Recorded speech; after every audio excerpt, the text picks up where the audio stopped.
তো সবাইকে জয় শ্রীরাম। মূলত এই ফোনটা যেটা আছে ভিভোর ফোনটা, এটা ডিসপ্লে প্রথম কথা খারাপ তো হচ্ছেই, তারপরেও এটা অটোমেটিক খুলে গেছে সেটটার। তো এই সেটটা এখন আমার কাছে আসছে এটার ফোল্ডার চেঞ্জ হতে, যেটা গব্বরের ফোল্ডার আমি এটাতে ইনস্টল করব।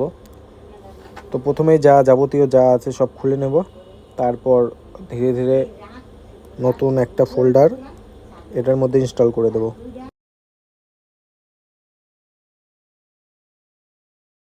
তো সব কিছু খুলে নেওয়ার পর আমি চারোদিকে এই আঠাটা লাগিয়ে দেব, তারপর ডিসপ্লেটাকে ভালোভাবে পেস্টিং করে দেব। যদিও আমাদের কাছে পেস্টিং ওয়ারেন্টি থাকে, যদি পেস্টিং করার পর কোনো প্রবলেম হয় তাহলে ডিসপ্লেটা রিটার্ন নিয়ে নেয়। তো এখন এটা ফিট করে ভালো মতো চেক করে কাস্টমারকে দিয়ে দিব। ভিডিওটা আজকের জন্য এতটাই। ভিডিওটা ভালো লাগলে পেজটাকে ফলো করে দিও। দেখা হচ্ছে কোনো অন্য ভিডিও নিয়ে। ততদিনের জন্য ভালো থাকো, সুস্থ থেকো। জয় শ্রীরাম।